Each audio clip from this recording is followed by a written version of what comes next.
Hey, on this episode, I want to tell you how being a parent and a business owner and being a husband, how it's like playing dodgeball.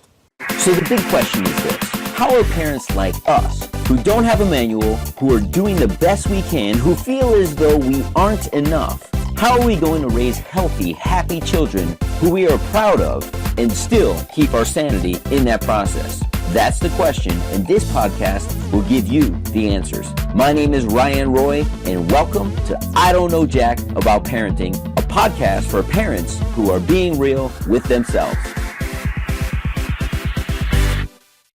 So welcome back to this episode of I Don't Know Jack About Parenting, where I want to talk about Dodgeball, the game. I don't know if you've ever played the game Dodgeball, seen the movie Dodgeball,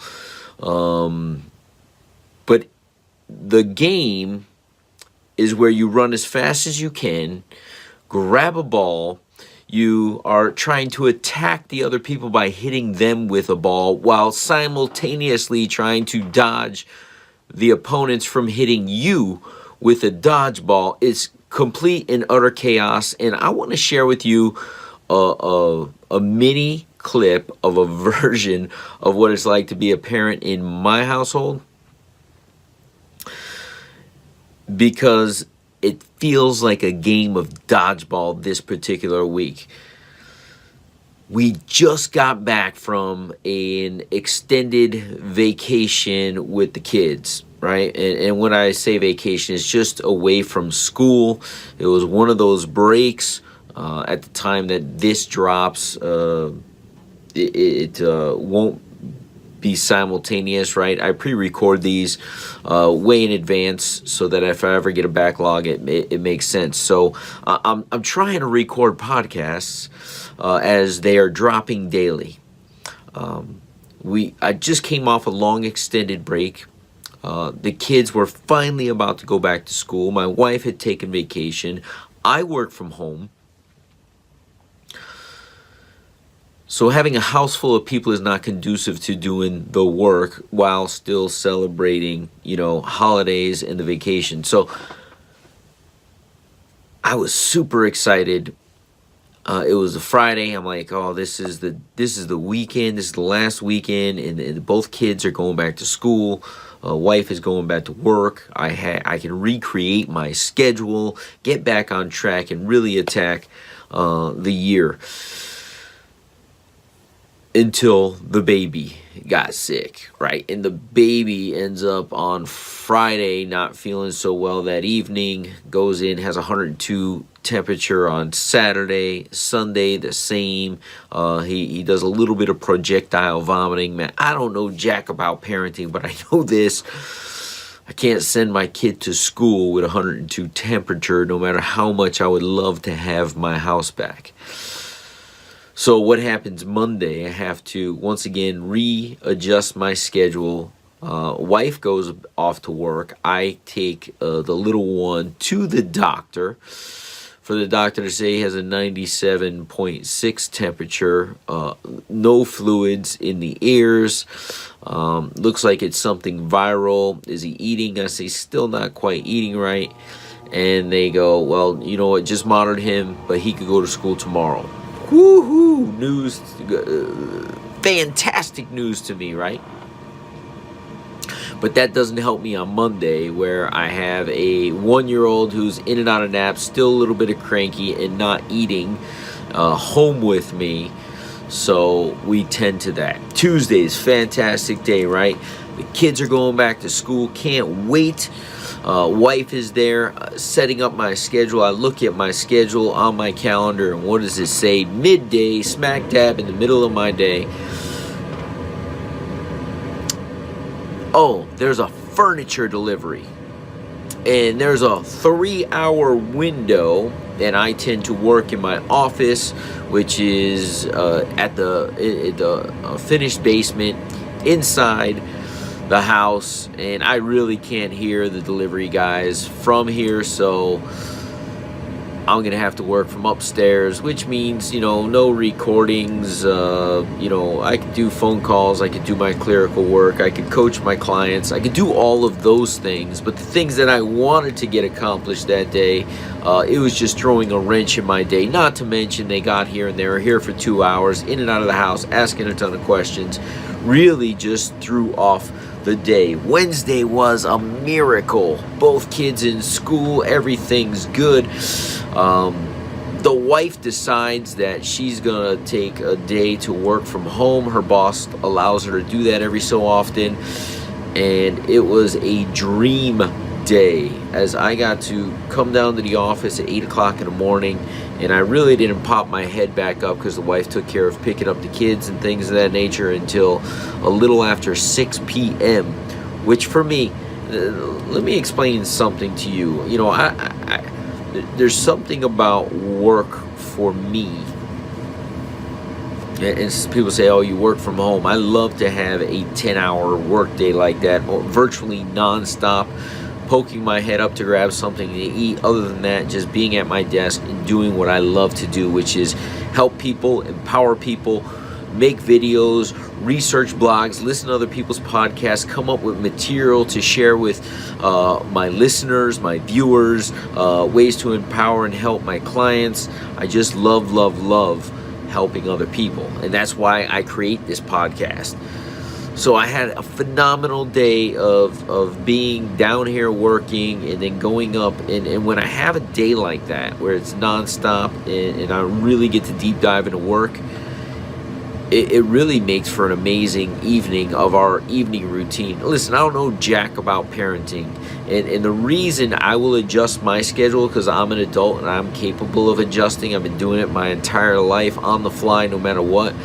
But kids do not adjust well, so I will adjust my schedule. Really, I don't know much about parenting. I don't know jack about parenting, but I know that kids operate better on a schedule. So when I can go up at 6 o'clock and make sure and help the wife with dinner, and the kids, the baby goes down at 6:30 like normal, and my son is in his bath and shower time and reading books times by 7, 8 o'clock, 8:30 he's in bed, by 9 o'clock he's out like a light.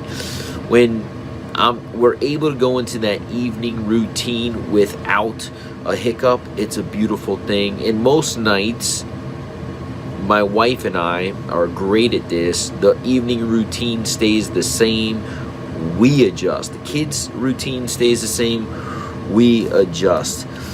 So, Thursday, another fantastic day. Got to work, minimal interruptions, another 8 to 5 this particular day with minimal interruptions, and it was great because I was like, this is fantastic, because I added on my workload because I'm taking a mini trip on Friday, which is tomorrow as of this recording. And I'm like, I'm gathering my things. This recording is actually a super late night. This is actually early Friday morning. It's 12:30 at night as I record this thing, because I was like, it's just chaos being a parent.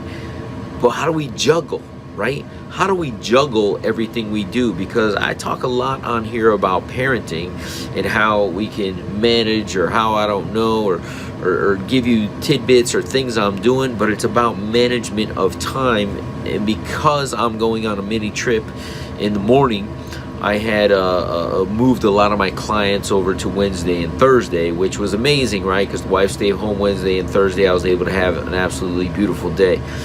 My wife comes home this evening and she says, I don't feel well. For my wife to say she doesn't feel well means she doesn't feel well, which means pending tomorrow, I may have to cancel my one-day trip. I was going to do a 24-hour trip, and I would be back, but I can't leave my sick wife to manage 2 kids, get them to and from school, obviously everything that entails that. And some people, some single parents out there will be like, I do that every day. It's not how it works in my household. We help each other, right? And as much as I want to go on this trip, that I've planned for months and months.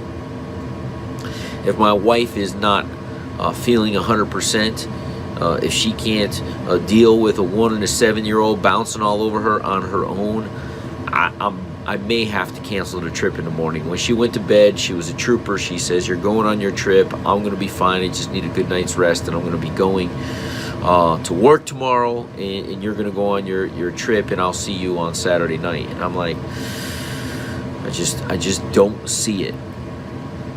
I didn't talk much about parenting in this podcast, but I did talk about playing dodgeball, dodging, things, and bobbing and weaving, and that's the life of a parent.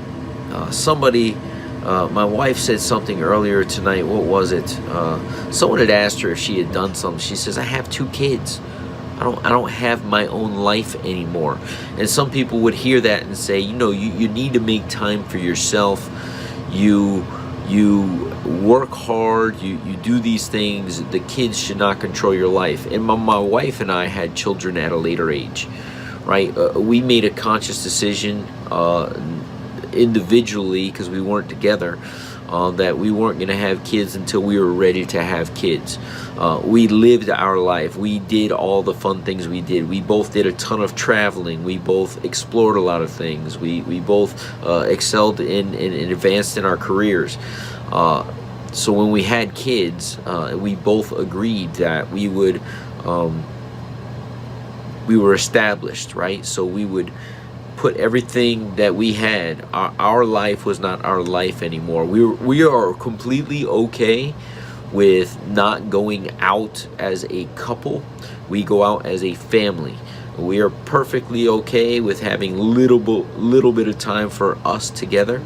And some people would say, no, you need to build the marriage, and we do spend quality time, but not the way a lot of other couples may see quality time. Like, we love, and every time we have done this, every time we go out for an evening, every time we have dropped the kids off at a sitter or let the neighbors watch them or something like that, within an hour or two, we're like, "Are you ready to go home?" Yeah, we're ready to go home. We want to be home with our kids. We absolutely love our home. We absolutely love our kids. And, that's what we want to do. But dodgeball seems to be the game that is played for parents, because we're things are getting thrown at us, but yet we have to respond and throw things at other things, and it's a constant juggle, fast-paced time of life that, if you're not really conscious, can go by in a blip. And if you're not making very conscious decisions, like I shared earlier about how you're going to manage your time with your kids and how they can depend on that being consistent, you may run into some challenges moving forward. So those are my thoughts on today's podcast. I hope you enjoyed it. Playing dodgeball as a parent, I imagine many of you can appreciate it. And listen, we're going to see you on the next episode. Do you want to be the dad you wish you had? If so, go get my free book, Be the Dad You Wish You Had, at BeTheDadYouWishYouHad.com. Inside, you'll find my most effective 40 tips to quickly and easily transform yourself into the ideal dad. Go to BeTheDadYouWishYouHad.com now and get it while it's free.